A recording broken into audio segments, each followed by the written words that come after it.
والذین جاہدوا فینا لنہدینہم سبلنا، جو ہمارے راہ کی جدوجہد کریں گے ہم ان کو ضرور راستہ دکھائیں گے۔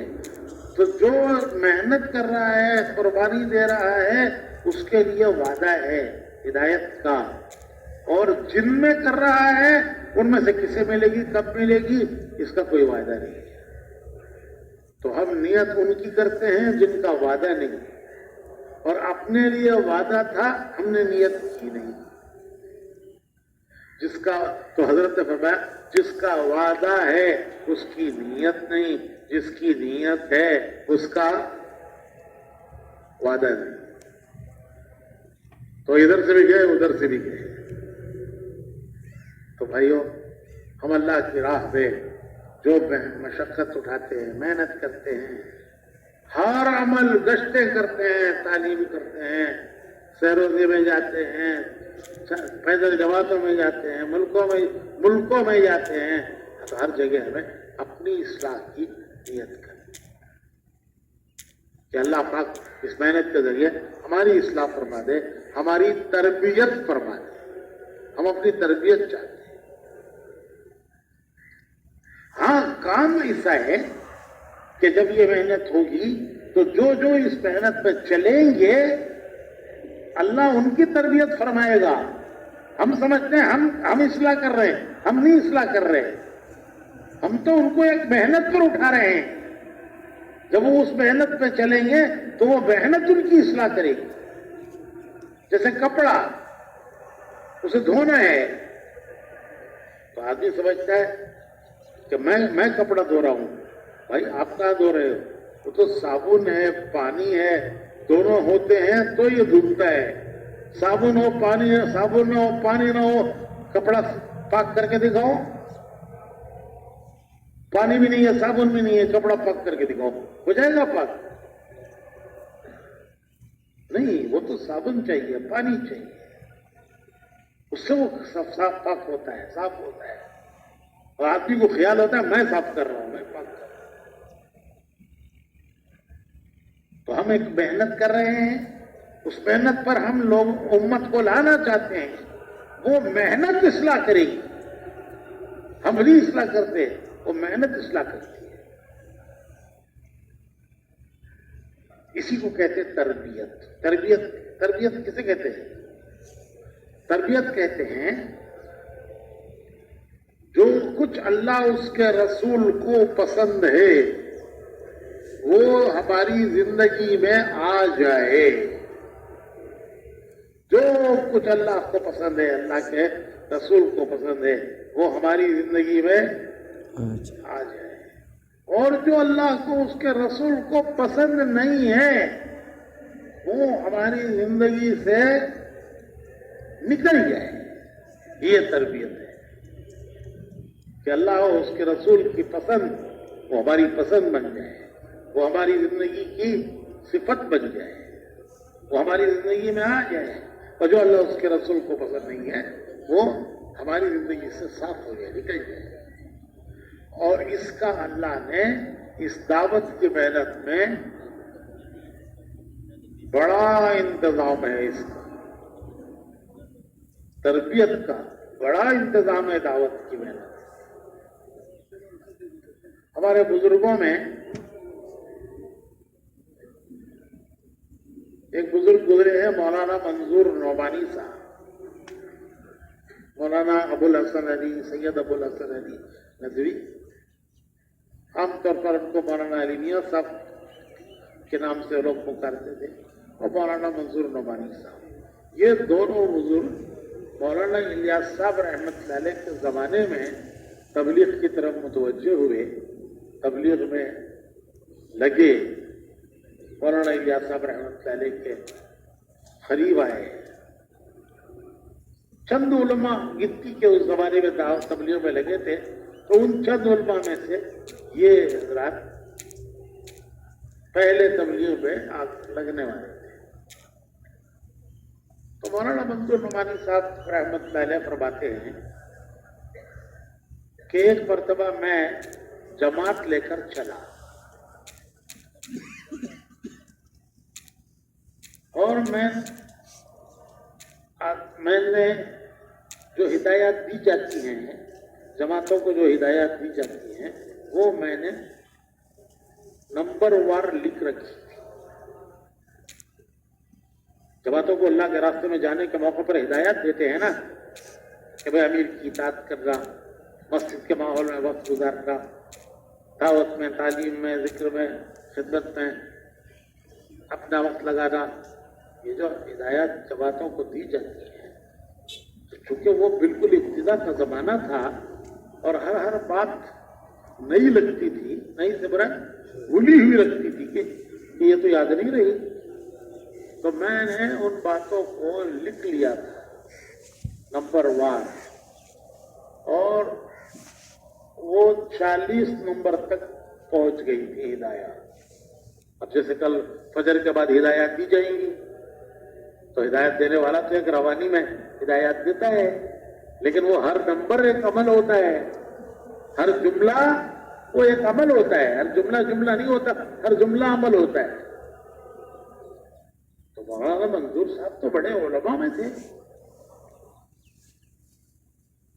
انہوں نے اسے ترتیب سے لکھ لیا تھا اور فرماتے ہیں کہ وہ ہدایات 40 نمبر تک پہنچ گئی تھی، اور میں ہمیشہ اسے اپنی جیب میں رکھتا تھا اور جب تک نکال کر دیکھتا رہتا تھا کہ ان ہدایات کی روشنی میں کام ہو، کام ان کی روشنی میں ہو.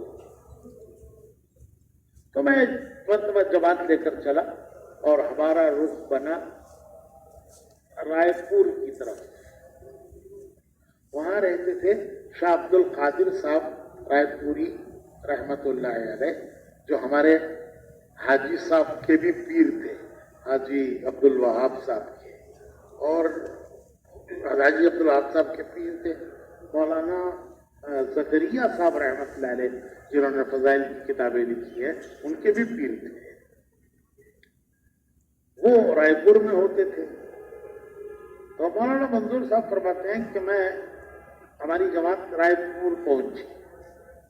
جب رائے پور پہنچی تو جماعت کو مسجد میں ٹھہرا کر میں حضرت کی خدمت میں حاضری دینے کے لیے چلا. جیسے ہمارے یہاں اصول ہے کہ جہاں جاؤ وہاں خواص کی ملاقاتیں کرو، علماء ہیں تو ان سے دعا کی درخواست کرو، متوجہ ہوں تو کچھ کارگزاری سناؤ اور دعا کی درخواست کرو. تو میں حضرت کی خدمت میں حاضری دینے کے لیے چلا. جب میں وہاں پہنچا تو حضرت کی مجلس تھی، لوگ بیٹھے ہوئے تھے.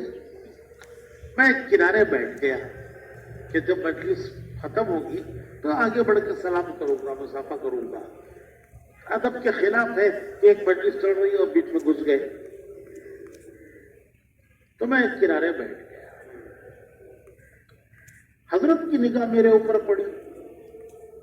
حضرت مجھے پہچانتے تھے کیونکہ حضرت کی خدمت میں حاضری ہوتی تھی. حضرت نے ہی ہمیں متوجہ کیا تھا مولانا الیاس صاحب رحمت اللہ علیہ کی طرف، تو ہم حضرت کی خدمت میں حاضر ہوا کرتے تھے. تو جب حضرت کی نگاہ میرے اوپر پڑی تو حضرت نے پوچھا کہ مولوی صاحب کیسے آنا ہوا؟ مولوی صاحب کیسے آنا ہوا؟ مولانا تو مولانا تھے، وہ آگے پیچھے کا سب سمجھ گئے. کیا مطلب کہ جب بھی حاضری ہوتی تھی تو پہلے سے اجازت لیتے تھے کہ میں فلاں تاریخ میں حاضر ہونا چاہتا ہوں، اور جواب ملنے کے بعد آتے تھے. اب نہ ادھر سے اجازت پوچھی، نہ ادھر سے اجازت پوچھی، نہ ادھر سے جواب گیا، اور ایک دم سے آ گئے. تو کوئی ایمرجنسی کی بات ہے کیا کہ نہ اطلاع نہ اجازت اور ایک دم سے آ گئے؟ تو کوئی ایمرجنسی کی بات ہے. یہ حضرت کا مطلب تھا کہ کیسے آنا ہوا. تو مولانا منظور صاحب نے عرض کیا کہ حضرت میں ایک جماعت کے ساتھ آیا ہوں، میں ایک جماعت کے ساتھ آیا ہوں. اچھا یہ ابتدائی زمانہ تھا تبلیغ کا، ابتدائی زمانہ لوگوں نے تبلیغی کام کے بارے میں حضرت کو بہت سی شکایات کر رکھی تھی کہ یہ مسجدوں میں ٹھہرتے ہیں، سرائے بنا لیا، مسجد کو سرائے بنا لیا ہے، مسجد میں ٹھہرتے ہیں اور کھاتے ہیں پیتے ہیں، جاہل ہوتے ہیں اور بیان کرنے کھڑے ہو جاتے ہیں. تو بہت ساری شکایتیں لوگوں نے حضرت کو کر رکھی. اور جب مولانا منظور صاحب نے عرض کیا کہ میں ایک جماعت کے ساتھ آیا ہوں، تو مولانا منظور صاحب جیسا عالم، اتنا بڑا عالم جو ندوے میں حدیث کی کتابیں پڑھاتا ہو، وہ جو جماعت کے ساتھ آئے ہیں، تو حضرت کو وہ سب شکایتیں یاد آ گئیں جو لوگوں نے تبلیغ والوں کے بارے میں کر رکھی. تو حضرت نے پوچھا کہ مولوی صاحب یہ لوگ جماعتوں میں نکل کر کیا کرتے ہیں؟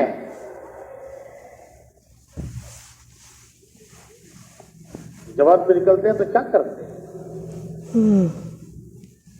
تو مولانا منظور صاحب فرماتے ہیں کہ میں نے جلدی سے وہ پرچہ نکالا جیب میں سے جس میں وہ ہدایات میں نے مرتب کر رکھی تھی، ترتیب وار لکھ رکھی تھی. تو میں نے وہ پرچہ نکالا اور پرچہ نکال کر میں نے اس کو پڑھنا شروع کیا، نمبر 1، نمبر 2، نمبر 3، اور ابھی میں 13 نمبر تک پہنچا تھا. ابھی کتنے باقی ہیں؟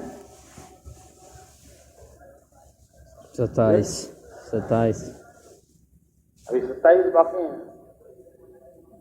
میں 13 نمبر تک پہنچا تھا کہ میرے کانوں میں حضرت کی آواز آئی، مولوی صاحب بس ہے، مولوی صاحب بس ہے.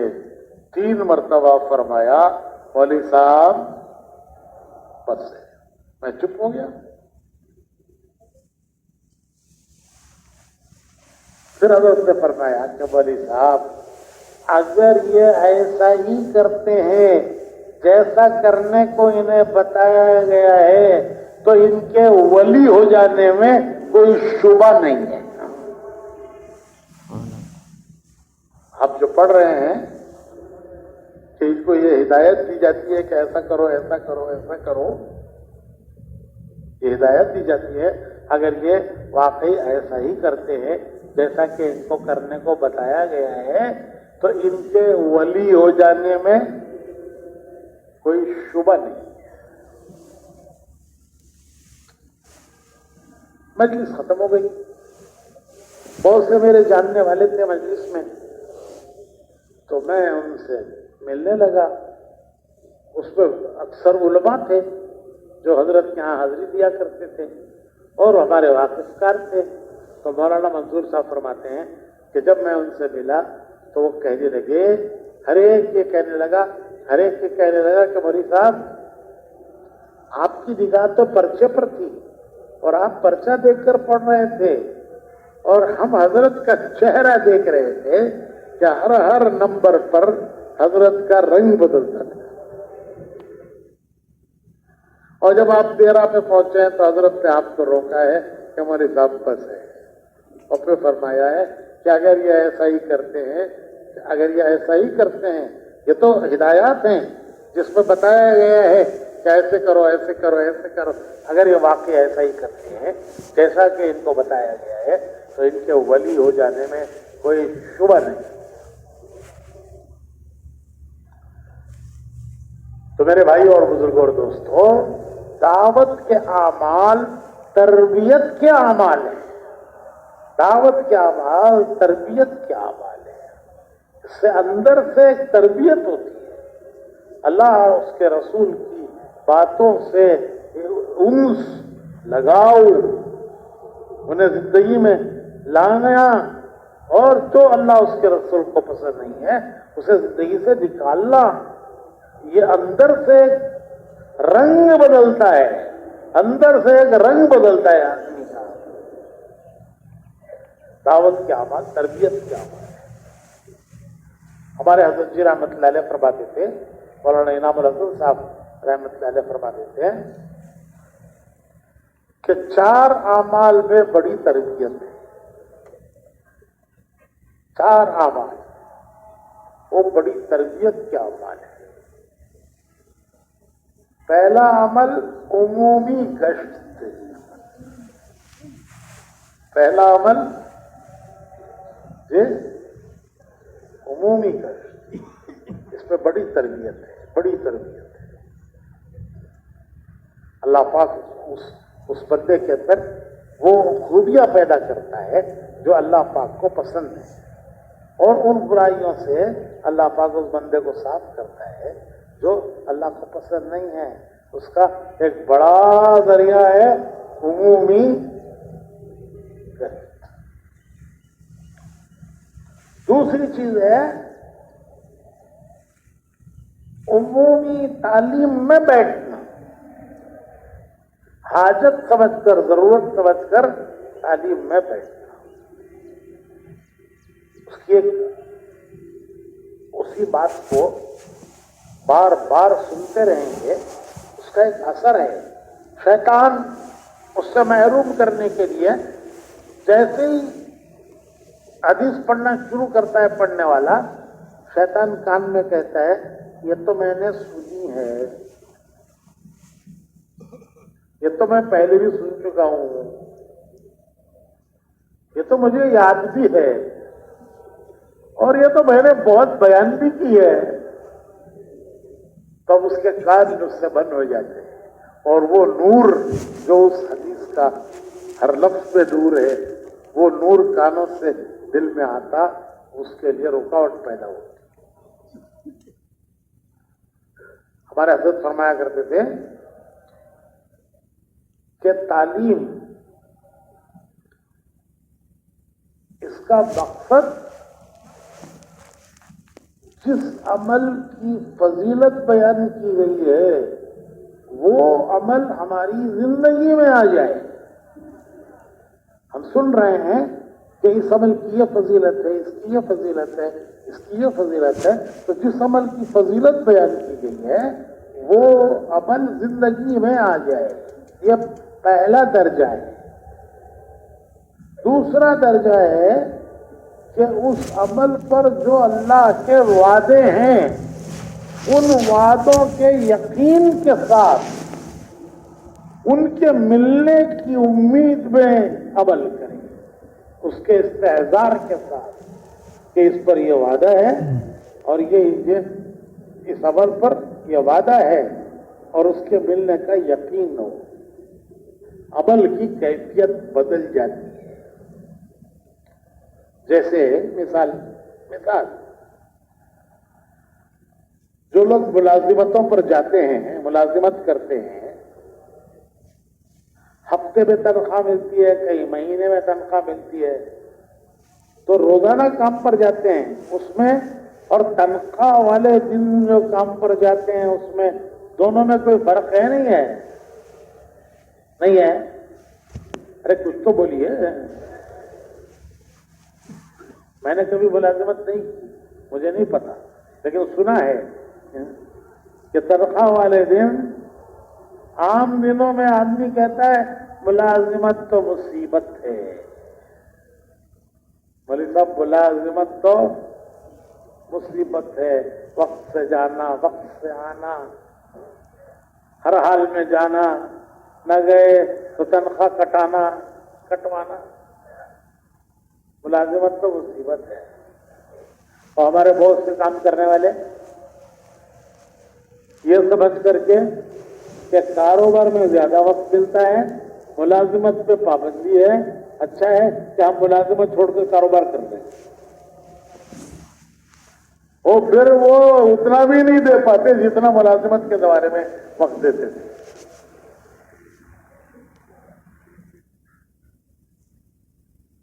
تو جو اللہ نے دیا ہے اس پر شکر ہو، اور اسی میں سے وقت نکال کر قربانی کے ساتھ محنت کی جائے. تو میں عرض کر رہا تھا کہ عام دنوں میں بھی آدمی جاتا ہے ملازمت پر اور تنخواہ کے دن بھی جاتا ہے. عام دنوں میں کہتا ہے ملی صاحب نوکری تو مصیبت ہے، ملازمت تو مصیبت ہے. اور تنخواہ والے دن کہتا ہے مولوی صاحب آج رحمت ہے، آج رحمت ہے. تو باقی دنوں میں مصیبت، زحمت، اور آج کے دن رحمت، یہ تبدیلی کیسے ہو گئی؟ کیوں؟ آج معلوم ہے کہ تنخواہ ملنے والی ہے اور وہ تنخواہ کے ملنے کی امید عام دنوں میں بڈھے کی طرح چلتا ہے، جوان بھی، اور تنخواہ والے دن بڈھا بھی جوان ہو جاتا ہے.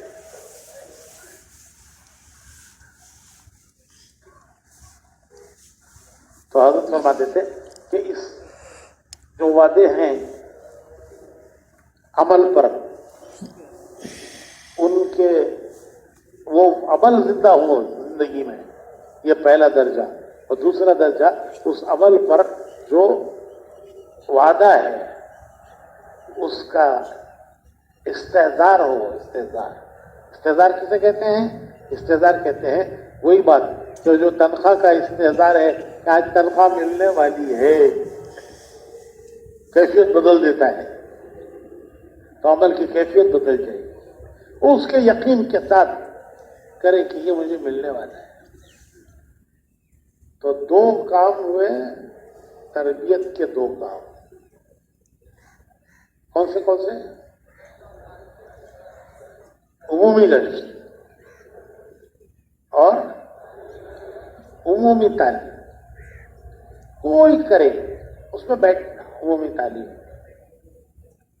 کیا یہ اللہ رسول کی بات ہے. علماء نے لکھا ہے کہ جو حضور کے روضے پر حاضری کا ادب ہے وہی حضور کی حدیث جب پڑھی جاتی ہے تو اس مجلس کا ادب ہے.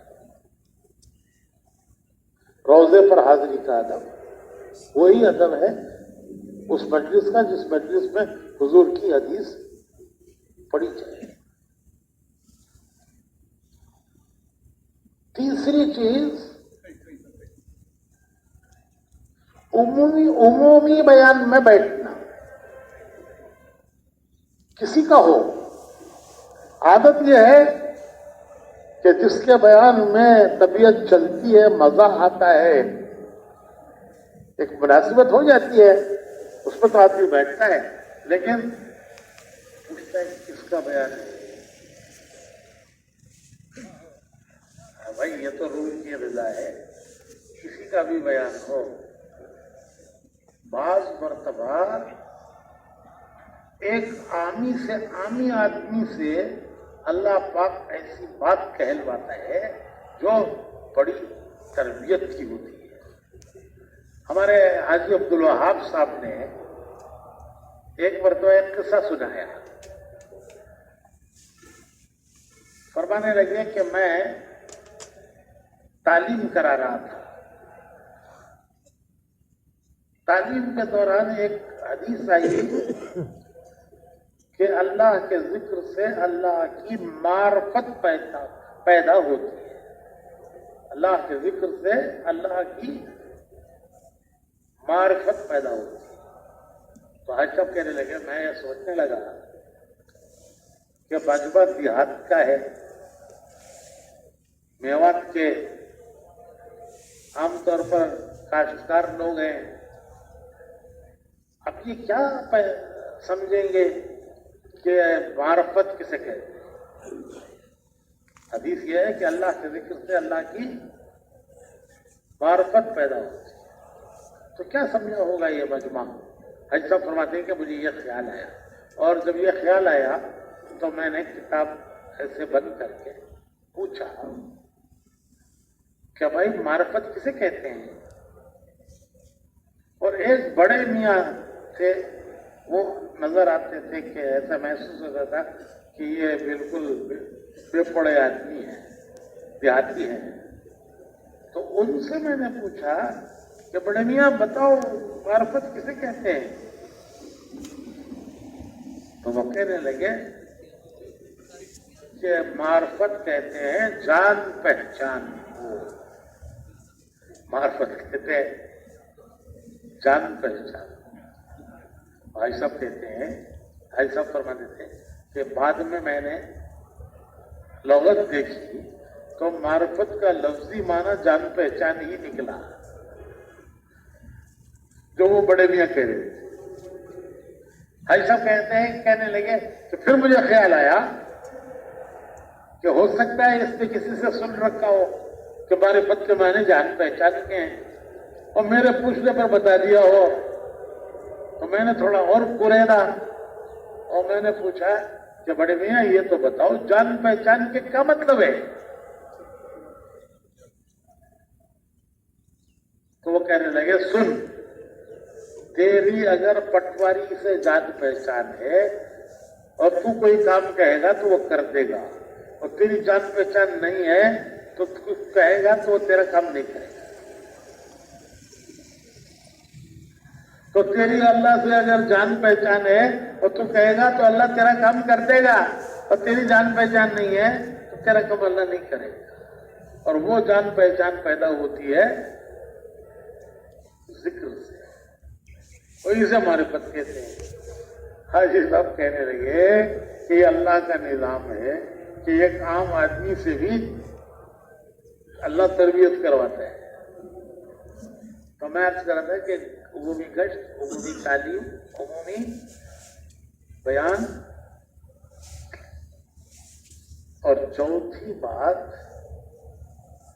عمومی جماعت میں جانا، عمومی جماعت، اپنے مسجد کی جماعت، عام جماعتوں میں۔ بعض لوگوں کو خیال ہوتا ہے کہ بزرگوں کے ساتھ جانا چاہیے،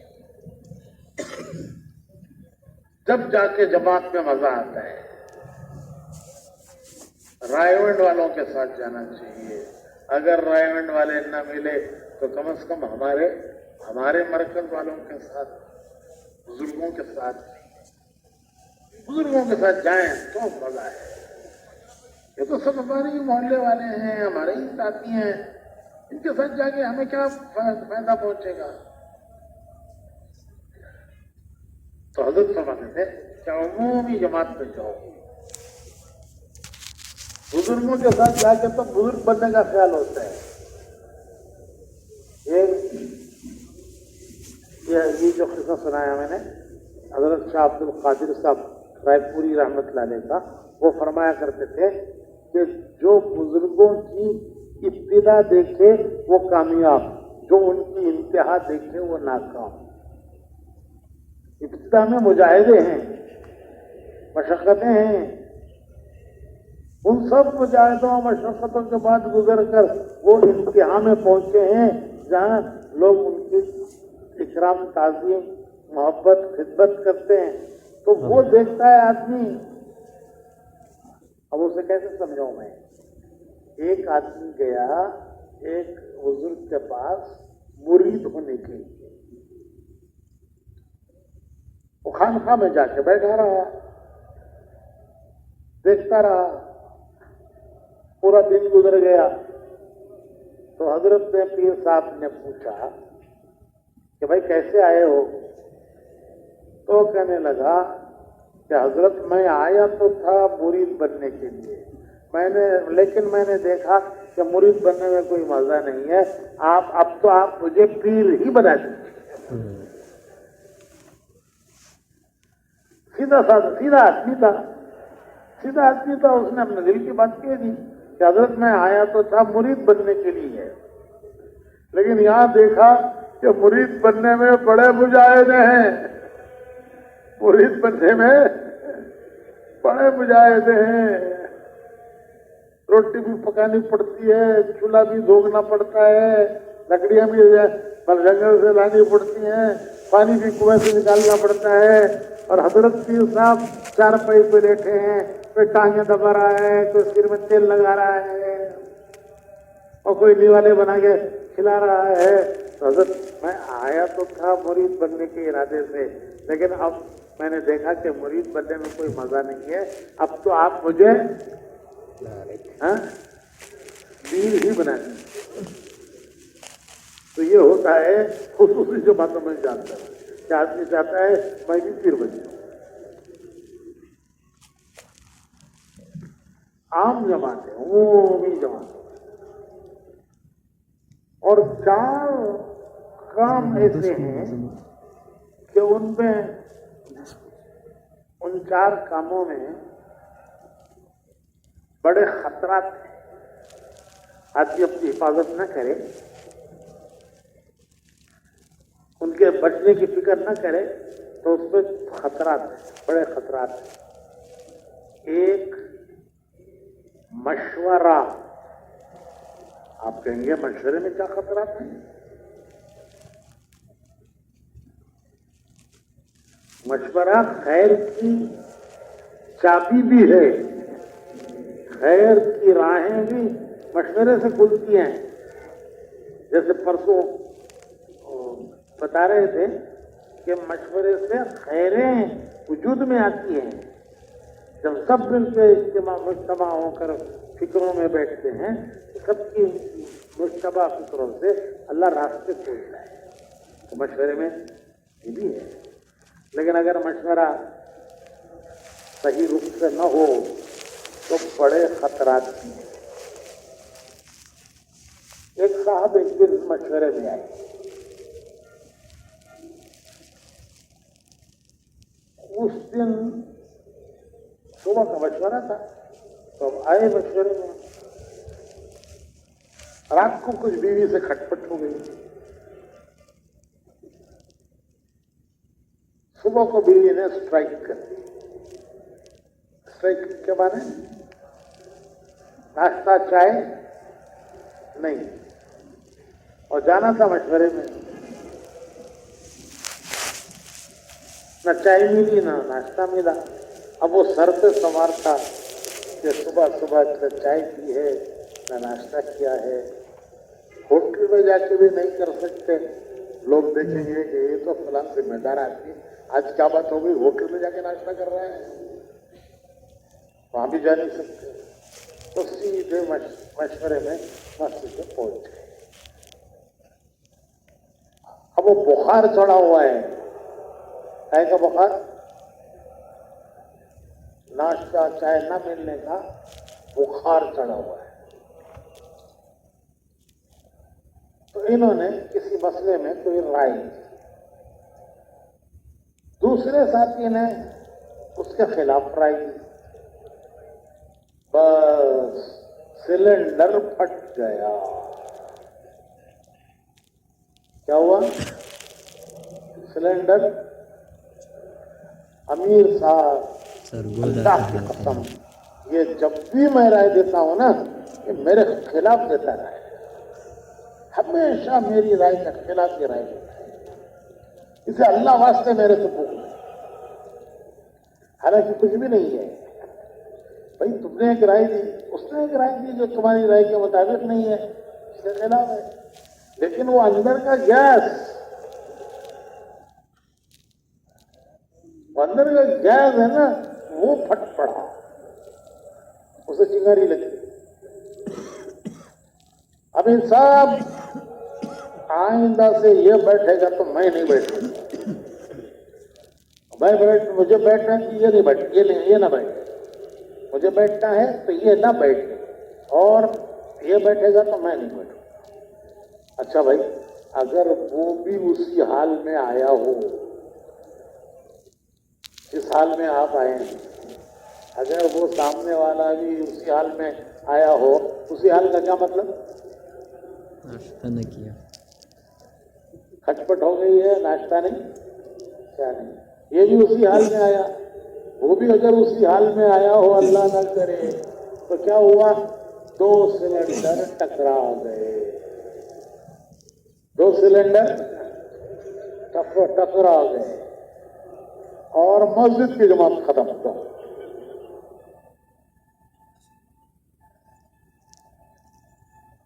تو بڑے تحمل اور برداشت کی ضرورت ہوتی ہے مشوروں میں.